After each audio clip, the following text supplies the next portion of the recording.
Hey guys, this is Jonathan from TLD with a head-to-head comparison of not only two of the year's top Android smartphones, but arguably two of the year's best smartphones, period. The Galaxy S4 versus the HTC One. Now when you stack these guys head-to-head, without a shadow of a doubt, the biggest difference between the two is build quality. The HTC One epitomizes what a flagship phone should be in terms of build quality, from the all-aluminum design to the tapered edges, from the way it feels cold when you pick it up in the morning. Everything about it just screams premium at your face. Now as far as the Galaxy S4, you can tell Samsung definitely went with the if it ain't broke, don't fix it model, as it looks eerily similar to the Galaxy S3. It features the same plastic polycarbonate design with a removable back, which does have some perks such as expansion via microSD and a removable battery. And not to say that it's built poorly or bad, because it's definitely not. It feels solid, but being a flagship phone, it pales in comparison to the HTC One. And in terms of build quality, the HTC One takes the cake and then some. Now, as of today's date, in the US, if you were to buy either of these phones on a new 2-year contract, $199 will get you a 16GB Galaxy S4, or for the same price,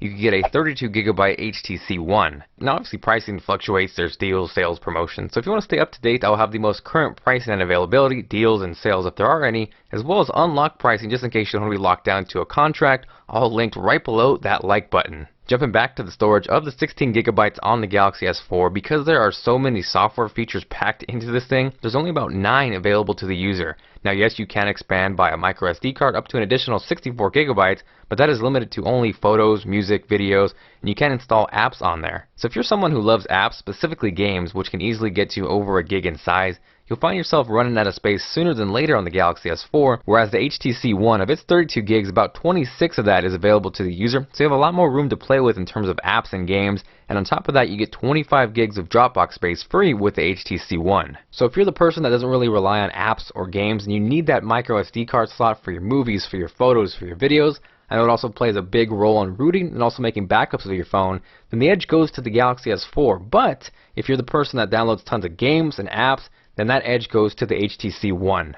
Next up, let's talk about what is powering these guys, what's under the hood, because they are both stupid fast, and it's gotten to the point where smartphones are becoming faster than most household computers. The HTC One is rocking a 1.7 GHz Snapdragon 600 quad-core CPU with 2 gigs of RAM, whereas the Galaxy S4, being the US model, is rocking a slightly faster 1.9 GHz Snapdragon 600 quad-core CPU, and it also features 2 gigs of RAM. Now yes, the Galaxy S4 is more powerful, just slightly, but in terms of real-world performance and actual benchmarks, there wasn't a huge difference between the two. In Quadrant, the Galaxy S4 scored 12,112, whereas the HTC One scored slightly lower at 12,075. In Geekbench, the Galaxy S4 pulled away a little bit with a score of 3207, whereas the HTC One was a little bit slower at 2676, giving the edge to the Galaxy S4. Jumping over to 3D Mark Ice Storm, again the Galaxy S4 was slightly faster with a score of 11,266 compared to the slightly slower score of 11,010 on the HTC One. Now I will have all these benchmarks linked again right below that like button, so if you want to download them yourselves, share your results, leave me a comment down below and let me know how your device fared. The last benchmark I'm going to show you is GL Benchmark 2.7, the on-screen version, and this is going to translate directly into gaming performance. And again, you can see it was really close, with the Galaxy S4 averaging 15 frames per second and the HTC One averaging just a slight slower 13 frames per second. Now obviously that is a benchmark and it's going to be more demanding and taxing than most games, so we'll go ahead and jump out and check out Iron Man on both of these devices. You can see they run buttery smooth, they both look fantastic, there's no lag, they look great on the 1080p displays, and that leads us to the next question. Since they are both rocking 1080p displays, which of the two is better? The Galaxy S4 is a little bit bigger, coming in at 4.99 inches rounded up to 5, whereas the HTC One is slightly smaller at 4.7 inches, giving it a slightly higher PPI rate because they are packing more pixels into a smaller area. Now you can see side by side, in terms of that 0.3 inches, you don't really gain or lose a lot with either phone in terms of screen real estate, but in terms of actual quality, I'm going to have to give the edge to the HTC One. It's a little more accurate and kind of gives you a truer representation of what you are looking at on the screen, whereas the Galaxy S4 is a little warmer, it's a little over the top saturated. The best way I can kind of describe the two is the HTC One is like a good pair of audio monitors that's flat frequency, so kind of what you hear is what you get. In this case, is what you see is what you get. And the Galaxy S4 is kind of like an over-the-top set of speakers. Maybe they enhance the bass, enhance the treble, kind of tricking your mind into thinking it sounds better, or again in this case, looks better. But for me, it's a little too over the top, a little too saturated, and I definitely prefer the color accuracy on the HTC One.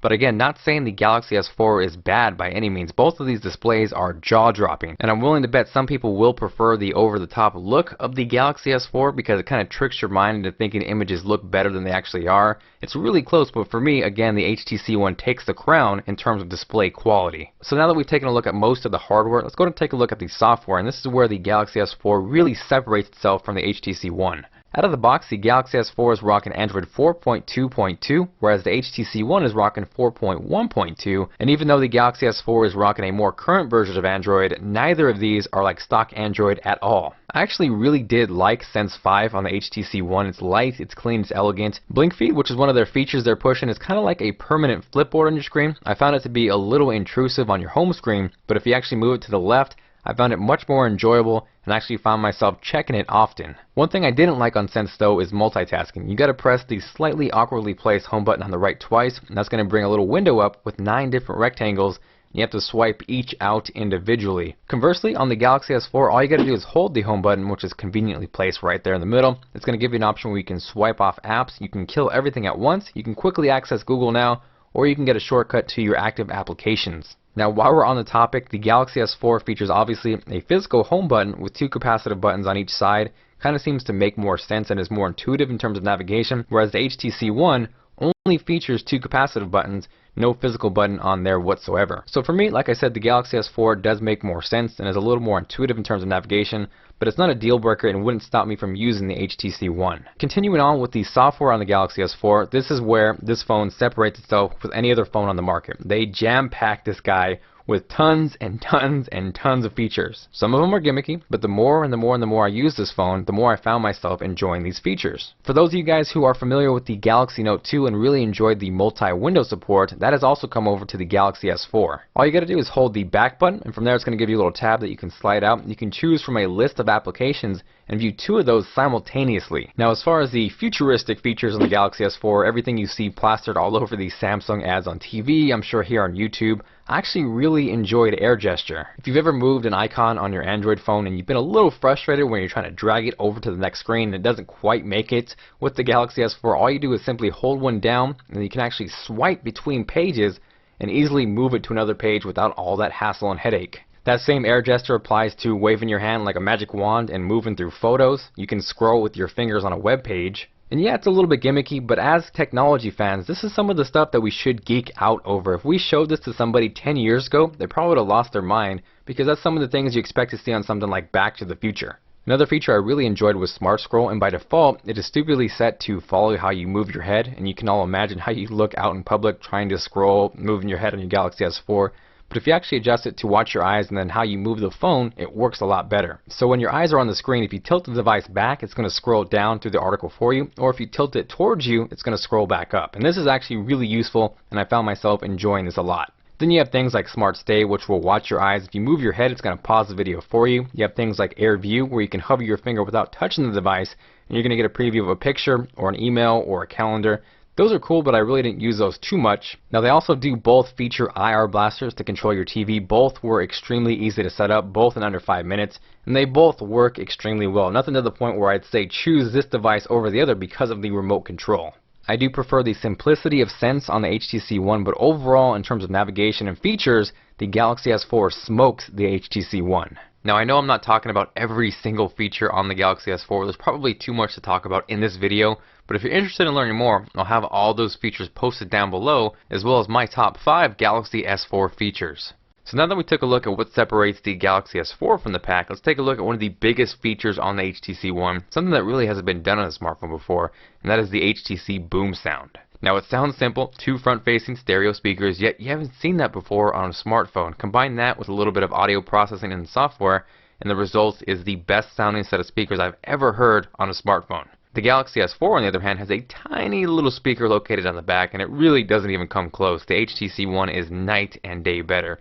And I know a YouTube video really can't do it complete justice, but in order to give you guys the most accurate representation, what I'm going to do is hold up the H1, which is a stereo recorder, and show you guys how the two sound side by side. So you do have a plan? Yeah, Mr. White. Yes, science. So you do have a plan? Yeah, Mr. White. Yes, science.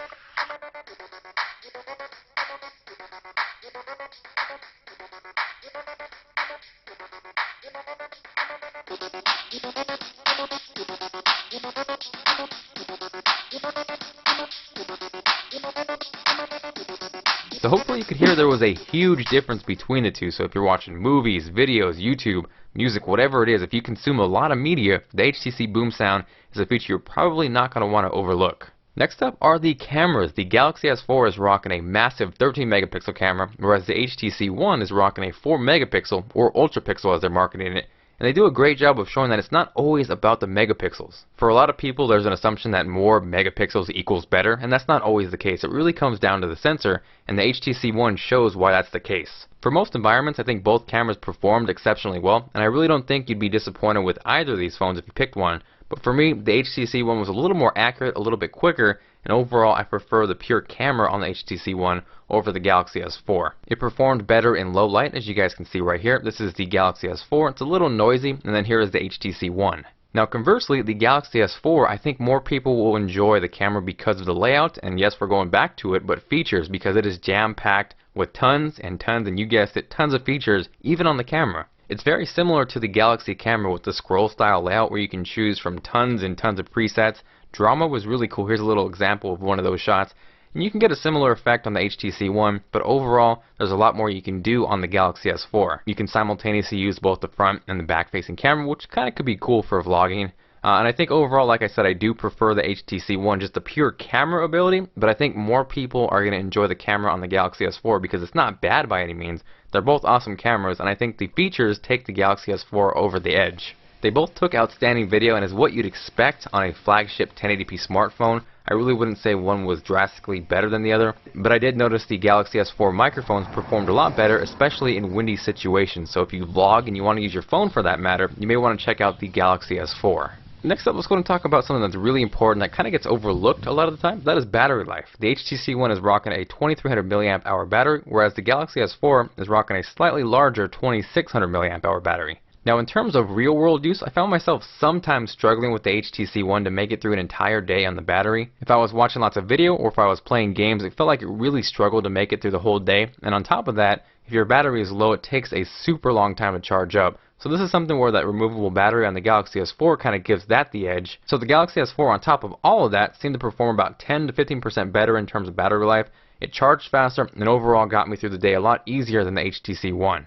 Now at the end of the day, the lack of removable battery on the HTC One wasn't a complete deal breaker for me because I usually carry some sort of an external battery. Right now I'm using the Trent iCarrier, which is a 12,000 milliamp hour external battery. It'll charge whatever device you got, whether it's a tablet, smartphone, iOS, or Android, and it'll charge it for days. If you guys are interested in more information on that, again, I will have that linked right below the like button. Now lastly, I know we forget a lot of the times because these things are phones as well, but both performed about the same in terms of cell quality and call quality. I didn't really get any drop calls on either phone. They both feature LTE, but that of course depends on the area you live in, but they both got about the same speeds for me, and both worked about the same in terms of call quality. Now in terms of advantages, or if there are any between the two in terms of being a phone, I'd have to give a slight edge to the HTC One in terms of speakerphone because of the boom sound. So at the end of the day, hopefully this video showed you the strengths and the weaknesses of each phone, kind of showed you which phone is better for you, and I think that's really what it comes down to, what is better for you. If you did enjoy this video, you found it to be helpful, and you are feeling like being awesome, make sure to hit that like button as it is much appreciated,